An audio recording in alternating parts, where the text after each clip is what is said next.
Dans cette vidéo, on va voir les 3 erreurs communes que l'on fait pendant la formation quand on est dans le social.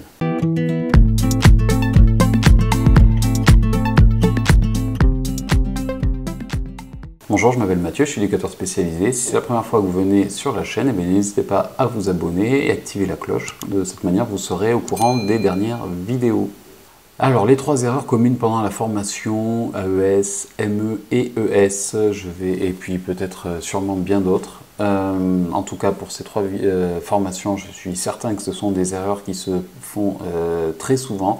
Et donc, je vais vous les donner là maintenant pour que vous puissiez y réchapper. Je vais vous donner aussi des astuces pour ne pas tomber dans ces biais-là. La première, c'est de ne pas écrire quotidiennement.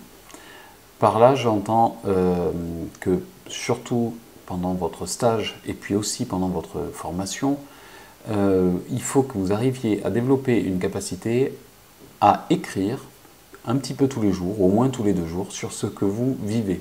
Ça va vous servir d'avoir un recueil de choses écrites, comme ça, de souvenirs. En fait, ça va vous servir énormément à la fin de votre formation quand il va falloir écrire les mémoires. Donc, le truc à faire, c'est achetez-vous un carnet pour pouvoir écrire facilement. Ce carnet, il faut que vous l'ayez toujours sur vous et ça va vous servir de journal en fait de la formation. C'est vraiment impératif et je dirais vraiment très utile pour les ES et aussi pour les ME. Mais les ES, je peux vous dire par expérience que si vous n'écrivez pas ce journal comme ça au quotidien pendant les 3 années, à la dernière année, quand il va falloir produire les mémoires, vous allez avoir des trous, ça va être compliqué. Et si vous avez ça, ça va vous sauver la vie. La deuxième erreur que l'on rencontre fréquemment, c'est le fait d'attendre trop des formateurs. Il y a des étudiants qui envoient des mails, un écrit, et ils attendent la réponse quasiment divine du formateur. Alors certes, les formateurs ils sont là pour nous aider et leur réponse est fondamentale et déterminante pour le bon apprentissage, pour savoir se situer, pour se corriger, etc. Mais ne vous positionnez pas dans une attente comme ça qui vous fait perdre du temps.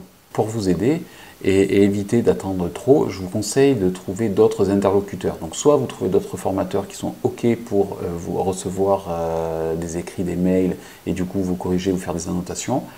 Soit par exemple vous pouvez vous créer un petit groupe de travail à 2-3 étudiants et vous faites tourner vos écrits. Il faut que ce soit des étudiants qui sont relativement bons, on va dire, qui ont régulièrement des bons résultats, qui sont relativement sérieux évidemment, et puis avec qui vous partagez quelque chose de commun sur votre posture professionnelle aussi, c'est important.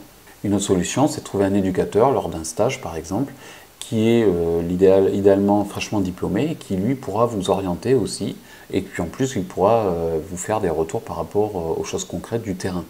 La troisième erreur que l'on rencontre en formation, c'est le fait de lire des choses intéressantes, des citations notamment, et de rien écrire, de rien archiver. Les citations, c'est un outil qui est très important lors des mémoires, qui va vous servir pour vous appuyer vos analyses un petit peu.